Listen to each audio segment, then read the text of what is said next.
ليس شيء. النبي صلى الله عليه وسلم ما جاء أحد بحاجة إلا وصبره حتى كان هو المنصرف حتى يخرج ما قام مع أحد أو جلس مع أحد إلا صبره حتى صار الإنسان هو الذي ينصرف ابتداء. The Prophet never sat with anyone or walked with them. He was not the first to part ever. It was them that left, and he would never leave them or depart from them. وإنك لعلى خلق عظيم. And Allah subhanahu wa ta'ala says that He's on the greatest character ever. I mean, إنك لعلى خلق عظيم. You are on the most vast and highest of all character. You can say above perfected character. لو كان في الحديث لو كان الحياء رجلا لكان رجلا صالحا والحياء لا يأتي إلا بخير. هذا هو الحياء الممدوح والحياء الآخر مذموم. لو كان رجلا لكان رجلا صالحا والحياء لا يأتي إلا بخير. If haya was a person, it would be a righteous person, and haya, nothing comes from it except good.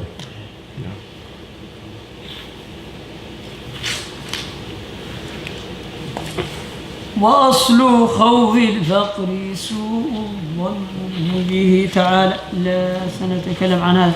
والخوض فيما ليس يعني إنما يحرم حيث كان فيما حرم كالفكر في محاسن الأجانب وعورات المسلمين الغيب.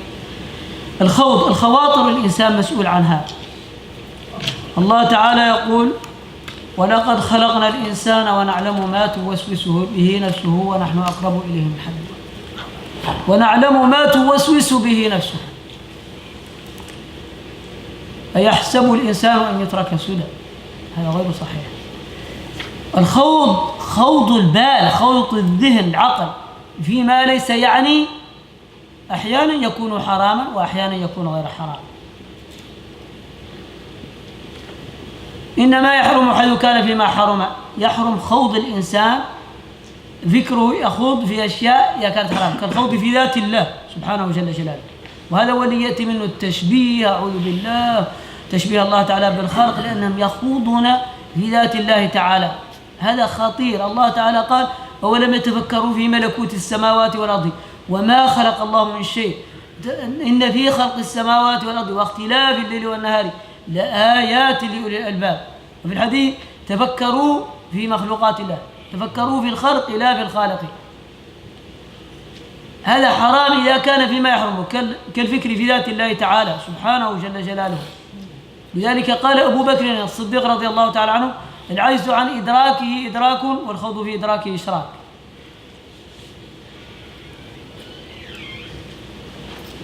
The next disease is actually having certain thoughts that come to the human being that is not permissible. This you could say is translated as fantasizing in Shaykh Hamza's book, but it is looked at as entertaining and leaving certain thoughts to simmer in your mind. And Shaykh said that there are certain thoughts, and you will be held accountable for thoughts as well. There are certain thoughts that come to your mind that are you will not be held accountable, but there are certain thoughts that come to your mind. You are held accountable if you let it sit there and reflect on it. Amongst those that are prohibited is when a person starts to reflect on the that of Allah, the actual essence of Allah subhanahu wa ta'ala, because Allah says in the Quran, you know, in the heavens and the earth and the difference between the night and the day and all this creation of Allah basically are signs for those to reflect. And the Prophet ﷺ in the hadith said, reflect on the creation of Allah, do not reflect on His actual essence of Allah. Do not do that because this would be prohibited. Or when a person actually sits and in his mind entertains that Allah is likened to His creation, which is kufr. Allah is not like anything you can picture or imagine. For that reason, Sayyidina Abu Bakr as-Siddiq, he says, the inability to comprehend Allah is comprehension of Allah. And to let that thought simmer about Allah is going to lead you to disbelief or association with Allah. أو يعني وكذلك أيضا الخوض في محاسن الأجانب. واحد يجلس ويفكر عن جمال المرأة ليست زوجته، أو مرأة تفكر عن جمال رجل ليس زوجها، يفتنها لأن مركز المصائب هو القلب. إذا تفكر عن شيء الله تعالى يقول ولقد خلقنا الإنسان ونعلم ما توسوس به نفسه. نعلم ما توسوس به نفسه. Or also what is prohibited is that a person sits and reflects or fantasizes over the beauty of a woman that he is not married to or related to. It's not his spouse, not his mom, it's not somebody, but just he starts thinking about her beauty. This is prohibited because it leads to the prohibited. And for that reason, Allah subhanahu wa ta'ala says, we created human being and we know what his soul whispers to him, and Allah knows those thoughts of ours. So this is something that's prohibited. هذا يقال له ما لا يعني والنبي صلى الله عليه وسلم قال من حسن إسلام المرء تركه ما لا يعنيه. And this is what is considered to be none of your business, none of that which relates to you. Why? Because the Prophet ﷺ said in a beautiful hadith that from the excellence of a person's Islam is leaving what doesn't concern you. And these are from the affairs that does not concern you, so you should not think about that at all. وكالفكر عن عورات المسلمين عن عيوب بني آدم أستغفر الله. Or to sit there and ponder upon the shortcomings. You're thinking about the shortcomings of other Muslims. You're sitting there thinking about what bad things others are doing and their state and looking down upon them in your mind. And you're reflecting on that. This is prohibited. لماذا ما تفكر عن نفسك؟ Why don't you actually use that time and think about your own self? هذا من الرضا عن النفس. That's a sign you're pleased with yourself because you don't want to think about your own self. You're too busy thinking about others. في نفسك شغل عن غيرها. ينبغي أن تكون مشغولا. You should keep yourself busy with that which concerns you. ماذا أنت تفعل؟ هل أنت ملك أو نبي مرسل؟ Are you a prophet or are you some angel that is sent? How do you think you're so pure you're not thinking about yourself? You're sitting there pondering about others' mistakes. يسبحون الليل والنهار لا يفترون كأنك ملك يسبحون الليل والنهار لا Are يفترون. you praising Allah morning and night like an angel? Is that how pure you are? You're sitting there thinking about others? لماذا ما تفكر عن نفسك؟ نفسك. Think about your own self. Your own self. في الحديث يبصر أحدكم القذى بعين صاحبه وينسى الجذع في عينه. يكون في عينه شجرة ولا يراها ويرى شيء صغير في عين الآخر. يعني واحد يرى عيوب الناس ولو صغيرة كأنها يعني صغير في العين وهو لا يرى جذعا في عينه شجرة مملوءة عينه عمياء. هذا خطير جدا. They say basically that a person is looking at another and he's looking like at a small root of like a tree or something with his own eye, but with others he's looking at it as if the faults are like he's looking at something he deems to be big, but he doesn't see the big tree in his own eye. He can't see his own faults. So he's looking at the faults of others that are small. He cannot see his own fault that is way bigger than that. لا إله إلا الله وأصل خوف الفقر سوء الظن به تعالى والدواء في الحسن وعلم أن ما لديه لا يقل وأن ما ترزقه لك يصل. أصل خوف الفقر من أمراض القلوب. خوف الفقر خوف الفقر. The next disease that Shaykh goes into is khawf al-faqr, which is fear of poverty, and this is the next disease. أصله سببه أصله ماذا ينشأ منه؟ سوء الظن بالله تعالى. أنك مصاب بسوء الظن بالله تعالى. Its cause is having a bad opinion of Allah subhanahu wa ta'ala. إذا تخاف الفقر فأنت عندك سوء ظن بالله تعالى. If you fear poverty, it means you are thinking bad or ill of your Lord. You're thinking bad. هذا سوء ظن بالله تعالى. إن الله يرزق من يشاء بغير حساب. إن الله يرزق من يشاء. It is Allah who provides provision to whom He wills without account. يرزق بلا سبب ويرضى بلا سبب. He gives provision without any means of it. He can give provision without any means, and He can also be pleased without any means. والدواء في الحسن بالظن بالله تعالى. أنا عند ظن عبدي بي ما شاء فليظن بي ما. Now, and also its cure is having a good opinion of your Lord and thinking good of your Lord, as the Hadith Qudsi says that Allah Tabarak wa Ta'ala says, I am in the opinion of my servant. If he thinks well of Allah, Allah will fulfill all that because he has a good opinion of his Lord. وعلم أن ما لديه يغل وأن تعلم أن ما عند الله تعالى لا ينقص. غنى الله تعالى لا ينقص. صفة كمالية لا تنقص.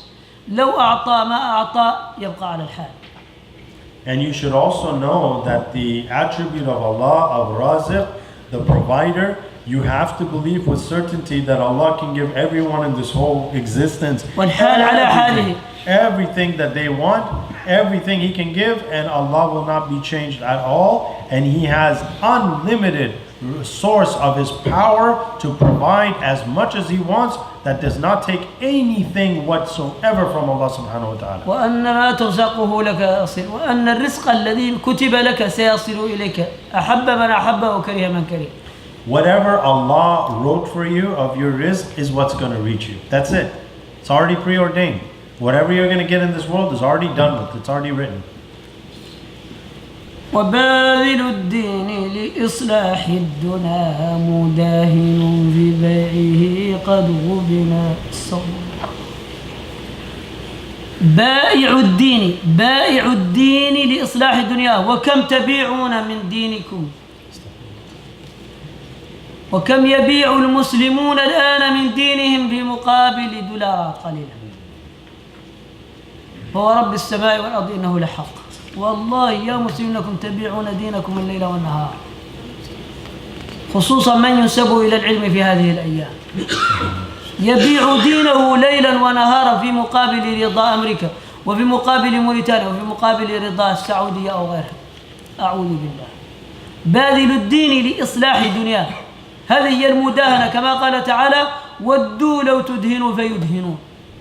يعني يتمنون الكفار أن تمدح آلهتهم فيمدح الله سبحانه جل جلاله. أن تداهن تقول يعني أنتم آلهتكم الأصنام أو كي يقول هم يتمنوا وإيش، لكن النبي صلى الله عليه وسلم لا يريد أن يمدحكم. باذل الدنيا يبيع الدين لإصلاح الدنيا، فهذه مداهنة وهي خطيرة جدا. The next disease is selling your religion, selling it out for a worldly gain. And he said, "Oh Muslims, we take an oath by God that this is what is occurring in our time. People are selling their deen for dunya, and they are, it's what is described also as a type of, they wanted that the Prophet ﷺ make negotiations with them, that he relent towards their idol worship and things like that. But the Prophet ﷺ, of course, he refused that, and he didn't sell any of his deen for dunya, and he stayed away from that. And now people are involved in this. هذا بيع الدين بالدنيا كمثل من يمدح الظالمين. هذا خطير. هذه مداهنة. ماذا تريد؟ اسكت. أنت لست أمير المؤمنين عمر بن الخطاب رضي الله، ولا أبا بكر، ولا أي أحد، لكن يعني ارتاح. What Shaykh is saying is that there are Muslims out there that in order to please others, in order to please Westerners, in order to please هذه مداهنة يريدون أن يرضوا عنه. they're doing things that are haram, they're jeopardizing their religion, they're doing things against their religion in order that they win over the hearts and the pleasure of others, but they're doing it at the expense of selling their religion. And another way of what Shaykh is describing here, how you sell your religion, how you become this person who sells their religion for dunya, is when you praise wrongdoers, the zalimun, the oppressors, you praise them because there's something you're getting a benefit of. But it is haram in Islam to praise someone who's a wrongdoer. But you're doing it because there is a worldly gain from it. كما يمدح ظالما على ظلمه أو مبتدعا على بدعته.